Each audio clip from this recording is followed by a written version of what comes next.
Hello, this is Mike, and welcome to a bonus segment of Urban Legends and Mythology. In this segment, we are retelling the tale of Little Snow White, as penned by Jacob and Wilhelm Grimm, as it appeared in 1812. So let's get into this. Little Snow White. Once upon a time in midwinter, when the snowflakes were falling like feathers from heaven, a beautiful queen sat sewing at her window, which had a frame of black ebony wood. As she sewed, she looked up at the window and pricked her finger with her needle. 3 drops of blood fell into the snow. The red on white looked so beautiful that she thought, if only I had a child as white as snow, as red as blood, and as black as this frame. Soon afterwards she had a little daughter that was as white as snow, as red as blood, and as black as the ebony wood, and therefore they called her Little Snow White. Now the queen was the most beautiful woman in all the land, and very proud of her beauty. She had a mirror which she stood in front of every morning and asked, "Mirror, mirror on the wall, who in this land is fairest of all?" And the mirror always said, "You, my queen, are fairest of all." And then she knew for certain that no one in this world was more beautiful than she. Now Snow White grew up, and when she was 7 years old, she was so beautiful that she surpassed even the queen herself. Now when the queen asked her mirror, "Mirror, mirror on the wall, who in this land is fairest of all?" the mirror said, "You, my queen, are fair, it is true, but little Snow White is still 1,000 times fairer than you." When the queen heard the mirror say this, she became pale with envy, and from that hour on she hated Snow White. Whenever she looked at her, she thought that Snow White was to blame, that she was no longer the most beautiful woman in the world. This turned her heart around. Her jealousy gave her no peace. Finally she summoned the huntsman and said to him, "Take Snow White out into the woods to a remote spot, stab her to death. As proof that she is dead, bring her lungs and her liver back to me. I shall cook them with salt and eat them."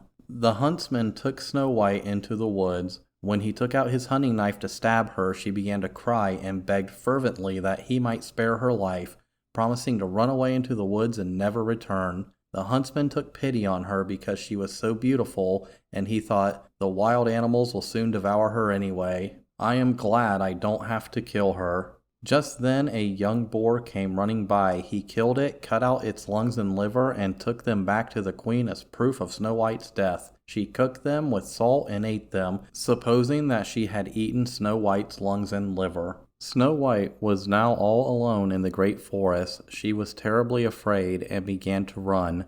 She ran over sharp stones and through thorns the entire day. Finally, just as the sun was about to set, she came to a little house. The house belonged to 7 dwarfs. They were working in a mine, and not at home.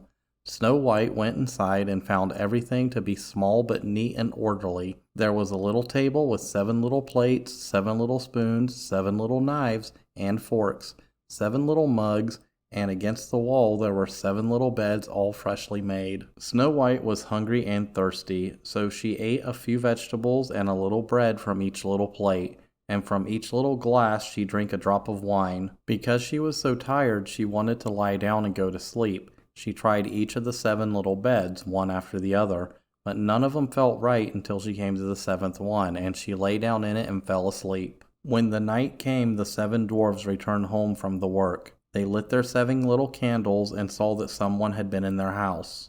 The first one said, "Who has been sitting in my chair?" The second one, "Who has been eating from my plate?" The third one, "Who has been eating my bread?" The fourth one, "Who has been eating my vegetables?" The fifth one, "Who has been sticking with my fork?" The sixth one, "Who has been cutting with my knife?" The seventh one, "Who has been drinking from my mug?" The first one said, "Who stepped on my bed?" The second one, "And someone has been lying in my bed." And so forth until the 7th one, and when he looked at his bed he found Snow White lying there fast asleep. The 7 dwarfs all came running, and they cried out with amazement. They fetched their 7 candles and looked at Snow White. Good heaven, they cried, "she is so beautiful." They liked her very much. They did not wake her up, but let her lie there in the bed. The 7th dwarf had to sleep with his companions, 1 hour with each one, and then the night was done. When Snow White woke up, they asked her who she was and how she had found her way to their house.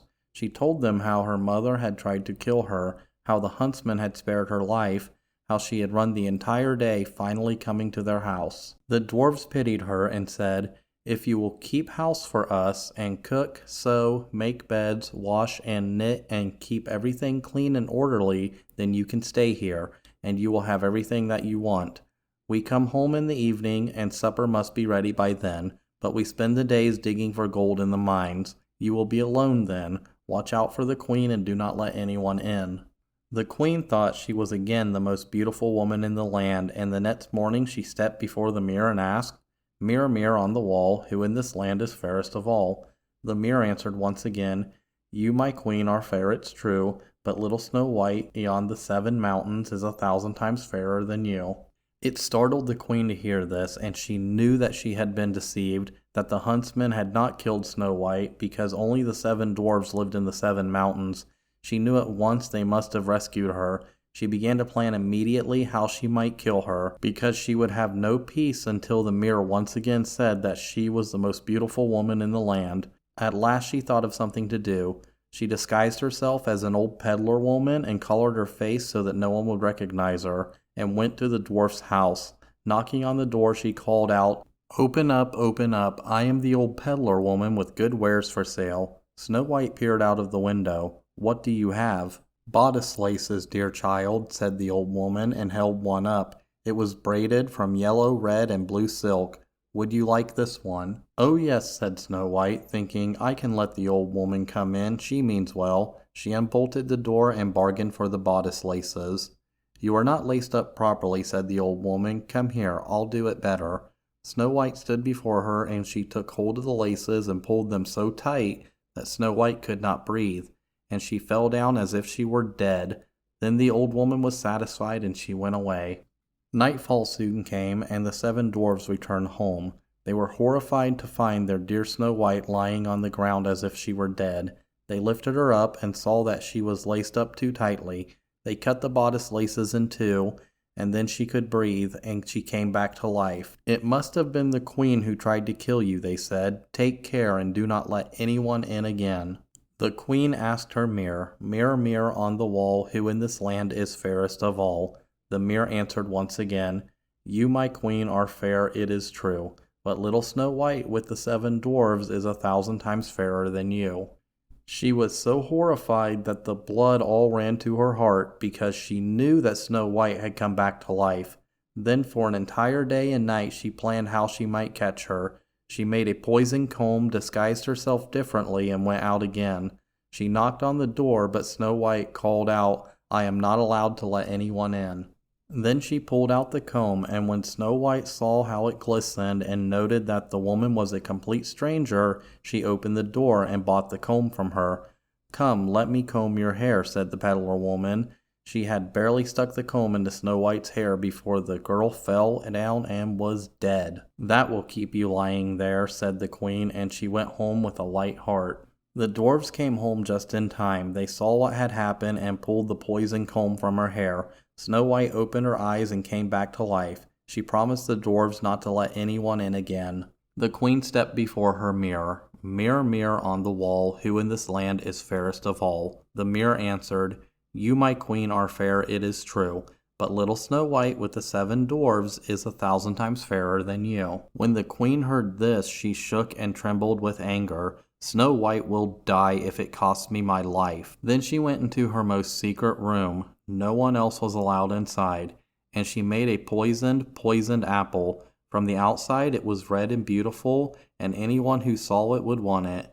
Then she disguised herself as a peasant woman, went to the dwarf's house and knocked on the door. Snow White peeped out and said, "I am not allowed to let anyone in. The dwarfs had forbidden it most severely." "If you don't want to, I can't force you," said the peasant woman. "I am selling these apples, and I will give you one to taste." "No, I cannot accept anything. The dwarves don't want me to." "If you are afraid, then I will cut the apple in 2 and eat half of it. Here, you eat the half with the beautiful red cheek." Now the apple had been so artfully made that only the red half was poisoned. When Snow White saw that the peasant woman was eating part of the apple, her desire for it grew stronger, so she finally let the woman hand her the other half through the window. She bit into it, but barely had the bite in her mouth when she fell to the ground dead. The queen was happy, went home, and asked her mirror, "Mirror, mirror on the wall, who in this land is fairest of all?" And it answered, "You, my queen, are fairest of all." "Now I'll have some peace," she said, "because once again I'm the most beautiful woman in the land. Snow White will remain dead this time." That evening the dwarves returned home from the mines. Snow White was lying on the floor and she was dead. They loosened her laces and looked in her hair for something poisonous, but nothing helped. They could not bring her back to life. They laid her on a bier, and all 7 sat next to her and cried for 3 days. They were going to bury her, but they had saw that she had remained fresh. She did not look at all like a dead person, and she still had beautiful red cheeks. They had a glass coffin made for her and laid her inside so that she could be easily seen. They wrote her name and her ancestry on it in gold letters, and one of them always stayed at home and kept watch over her. Snow White lay there in the coffin for a long, long time. She did not decay. She was still as white as snow, as red as blood, and if she had been able to open her eyes, they would still be as black as ebony wood. She lay there as if she were asleep. One day a young prince came to the dwarf's house and wanted shelter for the night. When he came into their parlor and saw Snow White lying there in a glass coffin illuminated so beautifully by the 7 little candles, he could not get enough of her beauty. He read the golden inscription and saw that she was the daughter of a king. He asked the dwarves to sell him the coffin with the dead Snow White, but they would not do this for any amount of gold. Then he asked them to give her to him, for he could not live without being able to see her, and would keep her and honor her as the most cherished thing on earth. Then the dwarves took pity on him and gave him the coffin. The prince had it carried to his castle and had it placed in a room where he sat by it the whole day, never taking his eyes from it. Whenever he had to go out and was unable to see Snow White, he became sad, and he could not eat a bite unless the coffin was standing next to him. Now the servants, who always had to carry the coffin to and fro, became angry about this. One time one of them opened the coffin, lifted Snow White upright, and said, "We are plagued the whole day long, just because of such a dead girl," and he hit her in the back with his hand.